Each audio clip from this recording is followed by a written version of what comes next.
Hi, and welcome to AXSChat. We're delighted that today we've got Stephen Tingus with us. Stephen is a disability policy expert and has been in the political domain for a long time, which is particularly pertinent at this time with the US elections coming up. But he's also very much involved in the entertainment industry and has been working with people as a consultant to help people understand and increase the involvement of people with disabilities in entertainment. So delighted to have you with us today, Stephen. It's great to have you here. Thank you very much. It's great to be here. So tell us a little bit about your journey into the world of consultancy and how you first got started. Okay, well, in 2010, I moved back to California from Washington, D.C. after I served 8 years with President Bush in charge of disability policy. And right now, because of the big diversity and inclusion push in Hollywood, I've decided why not enjoy the process of infusing policy into one of the biggest mediums in the country, and that's entertainment. So I've been working across the board here in Hollywood, for a better term, to make sure that talent with disabilities have the best opportunities to work in the industry behind and in front of the camera. And it's a really fascinating, energizing, and creative move on my part to really initiate change. It sounds fantastic. I've been out and love California, love LA. I've been and visited Hollywood, and I know that from our previous discussions with people like Kurt Yeager and Angel Giuffria that there are roles, but there aren't enough, both Right. in front and behind the camera. I know that also that certain organizations are doing more than others. So yeah, and of course we had Kiran Shah on as well. But I know that organizations, for instance, Channel 4 were a good example when they did the work around the Paralympics. They had a team of Right. I think 35 people, of which 15 of those people that were delivering the broadcast from the Paralympics were people with disabilities. But that's unusual. That's not the norm. So plaudits to you for working to change that. How's it going? It's going actually very well. Still giving my expertise for free, but like politics, you have to pay your dues and earn your respect. And I'm on a very good path right now, working with some of the most influential people as far as academies, producers, and studio heads right now. So I'm earning my respect, and it's been a little difficult, to be honest, with my peers that are already in the business as actors. But I always tell them, there's enough room in the sandbox for us to play together and do some good things. And if they don't like the approach that I'm doing, then that's upon them. I'm just bringing what I do best and making the business sense. And that's it. Okay. I'm just keeping it real, making good collaborations, and see what comes of it. Okay, and we love to talk about the business sense here on AXSChat. We believe that business is a very powerful vehicle for change and can be a very powerful positive vehicle. Deborah, I know you've got a question.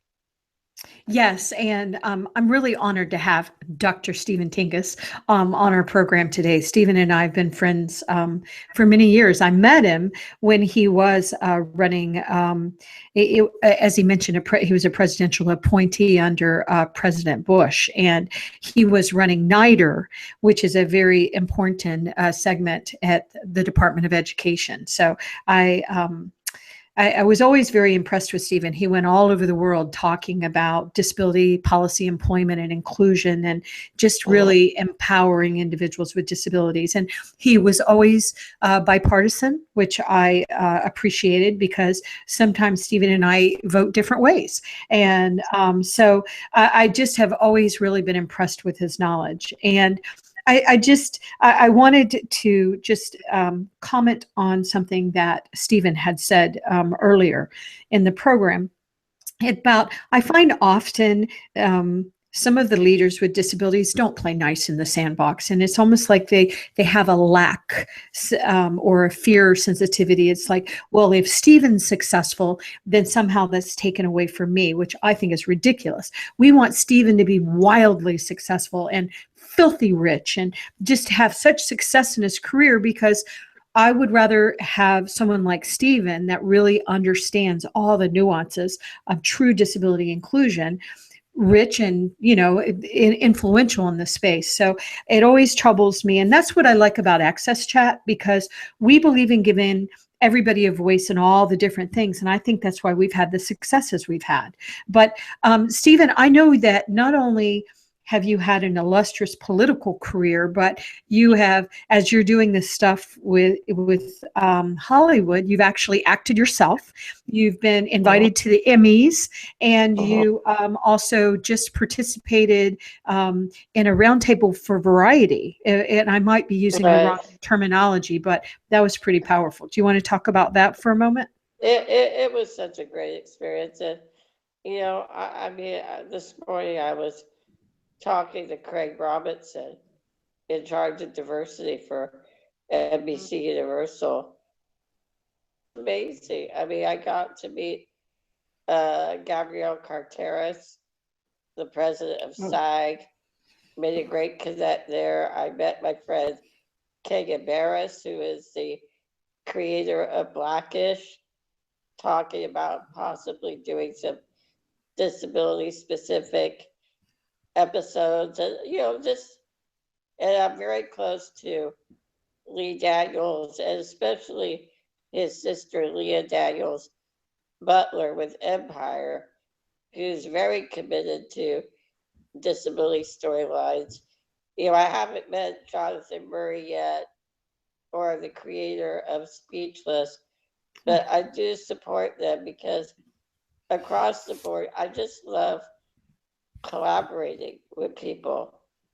As far as the money that you said, yeah, we all wish we were filthy rich, but for me, I get richness in earning respect with leaders across the board. And to be honest with you, Deborah, as you mentioned, people don't play, especially people in the disability community, not all, but those currently in leadership positions, they don't play fairly. They're very territorial. They're very territorial. And one thing that I believe I come away with is that I just want to do my part, right, and not impinge on other people's paths.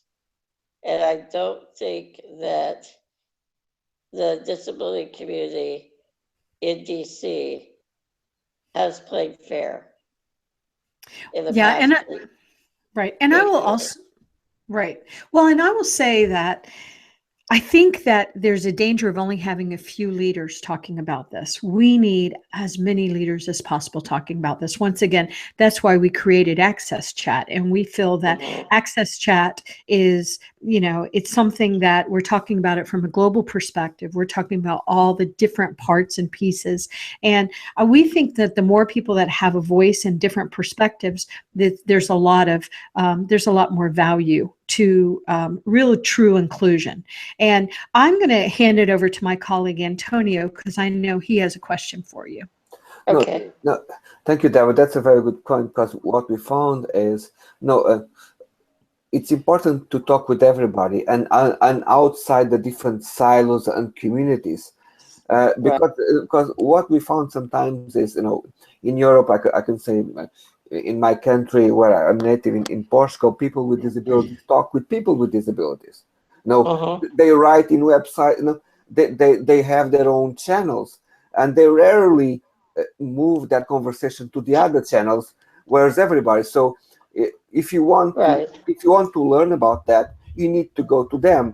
It's very difficult for you who could become a valued ally in their efforts to listen their conversations outside their own small meetings and places. So that's why what they were saying is so important. One of the reasons why we end up building AXSChat is to be able to allow everybody to be able to answer, to reply, to be part of this broader conversation, because we found that help us to spread the message and to create awareness in a more wider way. Right. And Stephen, before you comment, I know that Antonio, Neil wanted to make a comment too. Yeah, that's true. I think that it's not just in the US. The whole factionalism is endemic throughout the industry, and I wonder if some of that is because people have a fear. Well, I've had to fight so hard to get here that I'm damned if I'm going to let go. But I like Deborah, like Antonio, like yourself. I believe there is room in the sandpit for us to all play, and that we're better when we do work collectively towards mainstreaming our needs and our cause. Because actually, as Antonio says, what we need is to be having the discussions in the mainstream, not in the silos, not in the little cliques. Right, and that is one of the problems that I faced in Washington, D.C., as Deborah has witnessed, is that as a community, we play in silos. But I was never brought up by my late parents to play in one sandbox, because I come from a business family, and a majority of those disabled peers in leadership positions have never been brought up or learned about business. And so when you're attacking companies and groups, they have no understanding of how to approach an issue in a very positive manner. It's always combative. And to be honest with you, in my experience now, being involved in the corporate aspect as an advisor, corporate heads don't want to hear that. And to be honest, and excuse my French, it pisses them off. And so people like me and other people that are well educated, well experienced, they push us back because they're afraid of a negative outcome in associating with people with disabilities. And I'm trying to break down that misperception. And people in DC, like you had said, are very comfortable in the little utopia they have built for themselves, and they can't see outside the Beltway. Okay. Right, which is why, once again, we started AXSChat, because we felt that the conversation had to be broader than just a US conversation, just a DC versus whatever conversation. We really wanted to have a real multi-dimensional conversation, which is why I think that we've had the success that we've had, because we're taking it from a lot of different perspectives, and we all believe. I mean, Antonio and Neil work for Atos, which is one of the largest corporations in the world, and they have employees in the United States as well. So it's very important that you know, all of us participate and have a voice. So I'm going to turn it back over to you, Antonio.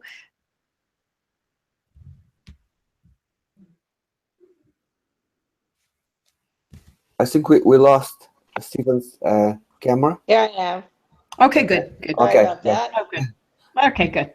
So what I would like to ask is, where do you spend your time these days? You know, where do you think you're putting your effort? Is talking with producers, with unions, to people who have responsibility for the castings? Where do you see that there's the block for not allowing people to be with disabilities to have a more active role and be more present in entertainment?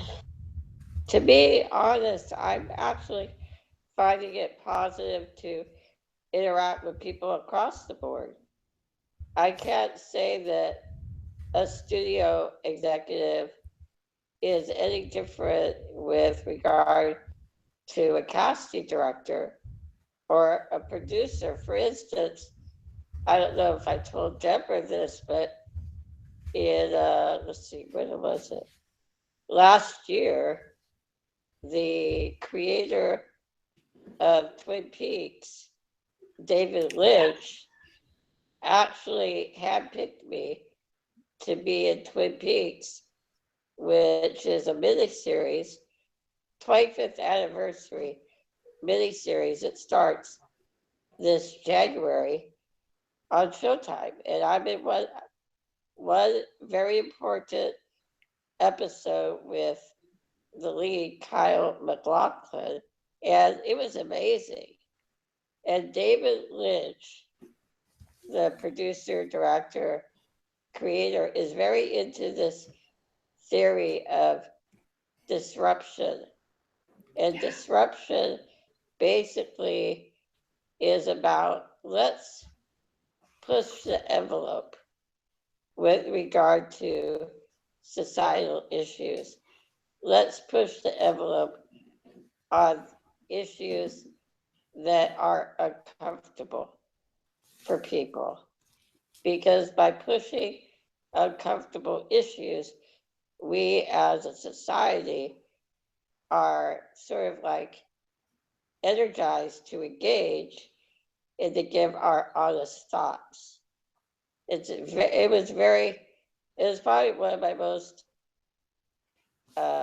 exceptional learning experiences so far in Hollywood. But you know, I have a great rapport with the Empire team, Fox's Empire. You know, it's just like I can't really pinpoint which is better. I just love it all. So, just to continue with that, do you think, you know, with the people that you met on a daily basis, and actors and all the people in entertainment, do you see that some of them are still hiding themselves in relation to some disability that they might have, that they don't want people to know because they are afraid that that will not make it into roles? Is there anything that you can tell us in relation to that?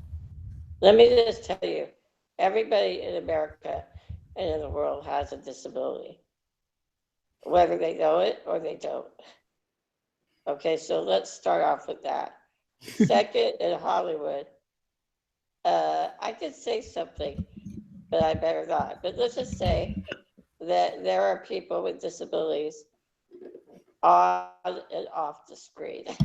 Okay, so I think, and yeah, there's a stigma that still exists in Hollywood, because Hollywood is considered the city of glam, style, and this, beauty, all that. But you know, when you really get to the meat of it, that is only 10%. 90% is about what are you going to get on your return on investment. They don't care about, I mean, we have all the awards here.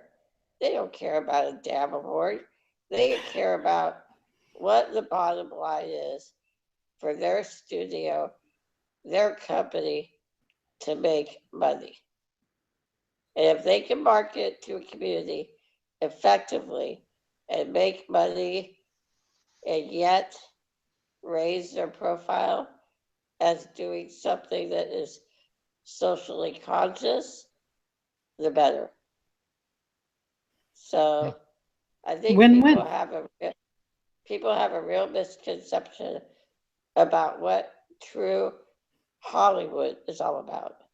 Yeah, I'm with you. I think that the whole sort of notion of beauty and all of that, that's the veneer, you know, and the business is the plank of wood underneath. Yeah, exactly.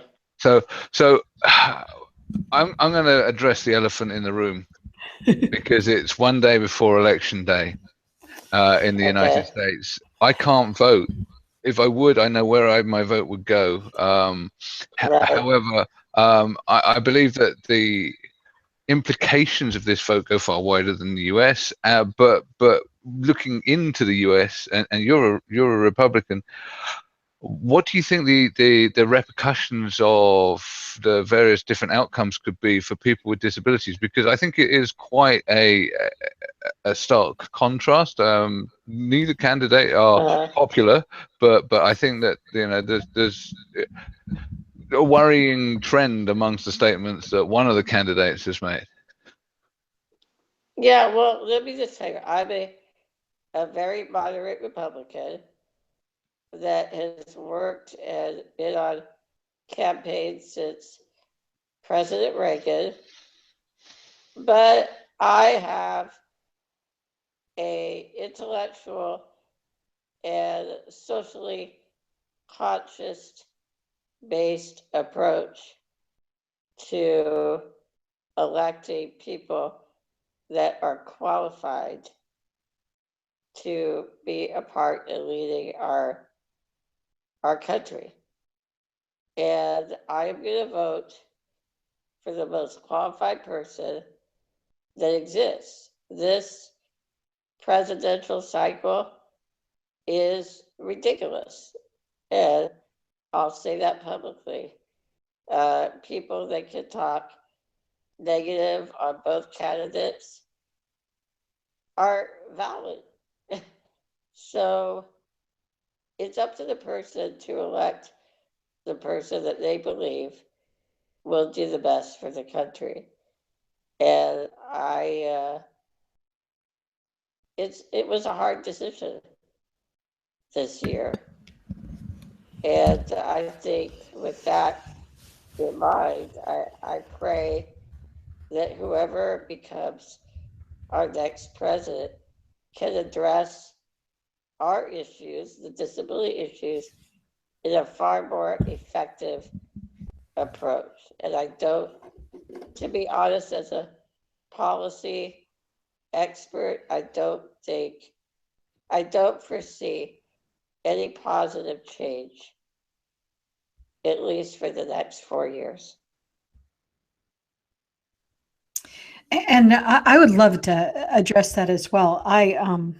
Sometimes Stephen and I have been friends for many years, and sometimes I vote. I always vote, and I think Stephen's the same way. I vote on the candidate, and I've been very open. I'm voting for Hillary Clinton tomorrow, and so is most of my family. I know my daughter Sarah has made a decision to vote for Hillary Clinton, but I am really worried about multiple things. And I turned off the news feed on my phone and my computer, and I stopped watching some of the hilarious comedy shows because it was actually making me afraid. I was getting a really bad stomach feeling, and And I'm just really worried about, in the first place, it feels to me like the Republican Party is the candidate that was selected by the Republican Party is not what I traditionally think of as Republican values. And I don't want to badmouth anybody, so I'm not going to, but I agree with what you said, Stephen. I'm voting openly, and I've said this on Twitter. I don't usually do this, but this campaign, I felt that when I saw a candidate making fun of, a journalist that, Stephen, you have some qualities with Like it, this? right? And yeah. So I, when I think of you, Stephen, I think of you're a doctor. You have a doctorate degree. I don't have a doctorate degree. You're brilliant. You've served under presidents. You have this amazing, amazing career. So I never think of you with pity or anything else. I just think of you as, a good friend that's very educated and adding a lot to society. I also am very quick to harass you and tease you, and that, we're friends. We're friends. Right. But I don't vote for people that make fun of other people in society and bully people and say what they say about women and blah, blah, blah. This is such a weird one. And I think the ramifications are not just to the United States. I think there is danger in putting somebody in our presidential position that is a bully and that reacts with emotion. And, we are all in this world together, and we've got some really, really big problems to solve, and we're not going to solve it being siloed. And so I tell myself that if the American public decides that we're going to have a President Trump, then I will stand by my president, as I always do, and I will continue to do the work I do. I just hope nobody gets hurt on election day. I hope that we can vote with our humanity and our conscience, and that we all make good decisions. But I see other countries. I mean, Antonio and Neil, you are both, in the UK, and y'all voted. I mean, your countries voted for Brexit, and that's very troubling. And so we are actually trying, Ireland, Antonio. I know you're from Portugal and Ireland, but sorry. But this, you can tell that I'm so nervous about the election that I'm forgetting where Antonio's from. But we've never seen that. In my lifetime, I've never seen anything like this. And it's and I have actually voted for Republicans before because I thought they were the best qualified candidates, and they aligned with the issues in the same way I aligned with them. But I'm very worried because I don't feel comfortable predicting the outcome of the election. So I just hope we're all going to be okay. Sorry.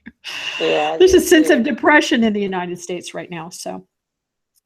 But I would be curious, I know we're interviewing you, Stephen, but I would be curious, Antonio and Neil, I mean, I know you're outside the US looking in, but what do y'all think the impact could be, on people with disabilities around the world? And I know that we have a global expert here with Dr. Tingus. So, I'm going to pass it over to Neil. I don't know if you want to. So my take is that I think that Trump has no plan. He's a showman, and that his attitude towards people with disabilities worries me, and that because America has traditionally led on disability issues in terms of policy and in terms of consumer products, because effectively America is the leader in consumer products and IT and entertainment and all of these areas, that there is a dire risk of things going significantly awry should he lead. That said, presidents can be constrained, but he's not a man that likes to be constrained, and he's a maverick, and he will do things in a very different way. So I think that there is a danger there. I think that despite Hillary Clinton not being a perfect candidate, she has outlined a clear plan for what she intends to do for including people. So from that point of view, I think it's a clear blue water between the two candidates. Well said. Yeah, very well said. Antonio, I don't know if you don't have to, I know it's a controversial topic, but tomorrow during AXSChat, the United States is voting. No, what I see is, if you go back, is I don't see him revealing any sign of humanism in relation to other fellow human being, and that's I will resume that to that my opinion and my view of things, and that's a concern. Yes, yes.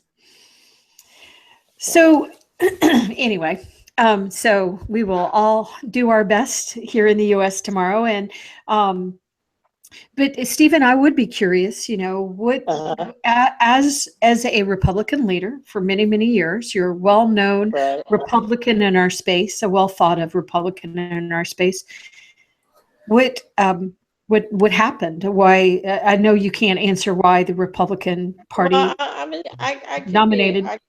Sorry. I can be honest with you, and you've heard it on many networks, is that basically the compassionate conservatism was thrown out because of 9/11. Right. Fear. When I was vetted by Governor Bush, our platform was to make sure that the Conservative Party was compassionate towards all people, and especially Bush had a very big compassion, although the media really didn't give him justice, towards the Hispanic, Latino, and the disability community. And now with he and former First Lady Laura Bush doing a tremendous amount of work in underdeveloped countries in Africa, the public seems to not be aware of the man's true intentions. Was the administration perfect? Hell no. We had some very bad advisors to Bush. But President Bush, Governor Bush, who I knew, was deeply committed to disability. And look at his father, for Right. good or bad. And I have some serious concerns about the ADA terminology and the anti-business aspect of the ADA, which is a whole separate AXSChat discussion, is that, as we discussed earlier, the people that like to play in the box were self-serving. I believe the ADA was developed to promote dependence on the government rather than fostering a tax incentive pro-business approach. And whoever can disagree with me, go ahead. But the employment rates have not changed in 26 years. Right. So with that said, and I'm stepping on a limb, I would say whoever becomes president should seriously think about redoing the ADA. I don't know about repealing it, but I definitely know the terminology and the anti-business aspects of the law need to be dramatically changed. Because plus ratifying the CRPD too. Yes, if somebody doesn't have, excuse me, but I'm talking like my dad, if somebody doesn't have the balls to make major change, we're going to be having the same discussions in 2030. Right. Yeah, I think that's such a valid point. We often see politicians elected and there's a lot of promise, and we're always disappointed because it's as soon as you go from one electoral cycle, you're into the next one, and therefore the window of opportunity to do stuff that's really significantly going to change society is very short.